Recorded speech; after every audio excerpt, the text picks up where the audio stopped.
पलवल में हरियाणा के सहकारिता, चुनाव, जेल, विरासत और पर्यटन मंत्री डॉक्टर अरविंद शर्मा सोमवार को पाकिस्तान सेना द्वारा किए गए हमले में शहीद हुए जिला पलवल के होडल उपमंडल गांव नगला मोहम्मदपुर के शहीद दिनेश कुमार के घर सांत्वना देने पहुंचे। इस दौरान उन्होंने शहीद दिनेश कुमार के चित्र पर पुष्पांजलि अर्पित करते हुए उन्हें नमन किया और भावपूर्ण श्रद्धांजलि अर्पित की। शर्मा ने कहा कि गाँव के स्कूल और सड़क मार्ग का नाम शहीद दिनेश कुमार के नाम पर रखा जाएगा। पलवल जिला के गाँव मोहम्मदपुर गुलाबंद निवासी शहीद दिनेश कुमार शर्मा के घर शहीदों को श्रद्धांजलि देने के लिए पर्यटन मंत्री डॉक्टर अरविंद शर्मा पहुंचे और उन्होंने कहा कि पलवल की धरती के वीर सपूत शहीद दिनेश कुमार ने देश की सीमा पर पाकिस्तान की ओर से हुए हमले का डटकर मुकाबला करते हुए मातृभूमि की रक्षा कर अपने प्राणों का बलिदान दिया, जिस पर हम सबको गर्व है। उन्होंने कहा कि आने वाली पीढ़ियां शहीद दिनेश कुमार के बलिदान और राष्ट्र के प्रति उनके अटूट समर्पण को कभी नहीं भूलेगी। उन्होंने शहीद के पिता दयाचंद शर्मा को सांत्वना देते हुए कहा कि शहीद दिनेश कुमार के बलिदान का संपूर्ण राष्ट्र सदैव ऋणी रहेगा। उनका ये बलिदान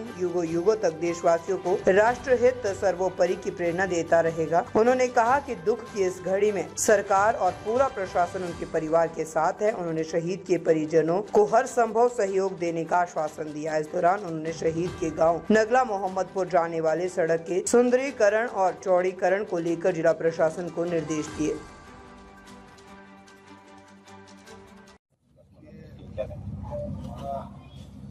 आदरणीय भाई दिनेश शर्मा बलावत गाँव से आर्टिलरी में 16 आर्टिलरी में पोस्टेड ऑपरेशन सिंदूर के दौरान उसके बाद जो पाकिस्तान ने रिहायशी इलाकों पर गोलीबारी शुरू की, उसमें हमारा भाई शहीद हो गया। पूरे देश को भाई दिनेश शर्मा की शहादत पर गर्व है। उनके पिताजी दयाचंद जी शर्मा जी उनसे मुलाकात हुई है। बहुत बहादुरी के साथ, आज भी बहुत हिम्मत के साथ, बहादुरी के साथ उनके पिताजी से बात हुई। जिस तरह का उदाहरण है कि कितनी हिम्मत और बहादुरी के साथ उनके पिताजी बात कर रहे थे। पूरा देश उनको प्रणाम करता है। पूरे इलाके ने, पूरे हरियाणा ने, पूरे देश ने इस बात पर शोक प्रकट किया है, श्रद्धांजलि दी है। जिस दिन दिनेश जी की फ्यूनरल सेरेमनी हुई, शहादत को सलाम किया सबने। और मैं तो इतना ही कह सकता हूँ, जो भी केंद्र सरकार, हरियाणा सरकार, जो भी शहीद की शहादत के लिए जितना भी ज़्यादा से ज़्यादा हो सकता है, माननीय प्रधानमंत्री जी, माननीय मुख्यमंत्री जी के नेतृत्व में वो छोड़ी जाएगी। लेकिन शहादत, देश की शहादत का कोई मुकाबला नहीं है, उसका कोई मुकाबला नहीं है। परमपिता परमात्मा से यही प्रार्थना करते हैं इस ऐसी घड़ी में जिनको शब्दों में बयान नहीं किया जा सकता, परिवार को हिम्मत दे, इस समय को झेलने की हिम्मत दे। मैं कह सकता हूँ, बाकी आप सबको पता है कि देश ने, भारत ने कि सैन्य ताकत ने जिस तरह से 22 तारीख को, 22 अप्रैल को जो पहलगाम में जो पाकिस्तान ने एक ऐसा घिनौना जो काम किया, उसका जवाब आप देखें। मोदी जी ने कहा था एक समय आ गया है आतंकवाद और आतंकवादियों को मिट्टी में मिलाने। देश ने आतंकवादी ठिकानों पर, आतंकवाद के खिलाफ ये मुहिम छेड़ी, ऑपरेशन सिंदूर।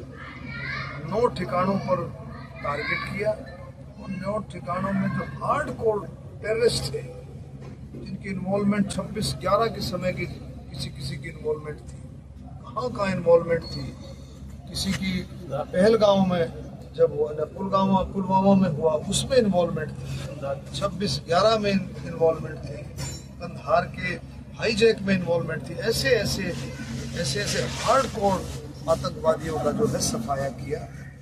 ऑपरेशन सिंदूर के दौरान हम अपने सैन्य ताकत को, हम थल सेना, वायु सेना, नौसेना सभी को सलाम करते हैं। सभी सैनिकों को की वजह से जितना ताकत के साथ देश के लिए जितना ताकत के साथ सैनिकों ने मान सम्मान बढ़ाया है, देश का गौरव ऊंचा किया है, उनको शब्दों में नहीं कहा जा सकता। मंत्री जी, तीसरा ने भी प्रेस कॉन्फ्रेंस की है, तो उन्होंने कहा है कि हमने आतंकी ठिकानों को निशाना बनाया था, हमने पाकिस्तानी फौज से कुछ नहीं कहा, उन्होंने तो आतंकियों का साथ दिया और जो नुकसान हुआ पाकिस्तान का उसके लिए जिम्मेवार। आपकी क्या राय है?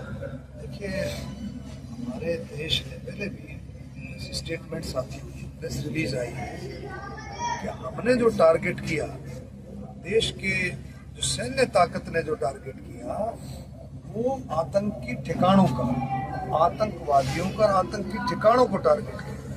पाकिस्तान ने सारा काम उल्टा किया। पाकिस्तान का तो आप सबको पता है, उसकी किसी बात में कोई विश्वास नहीं किया जा सकता।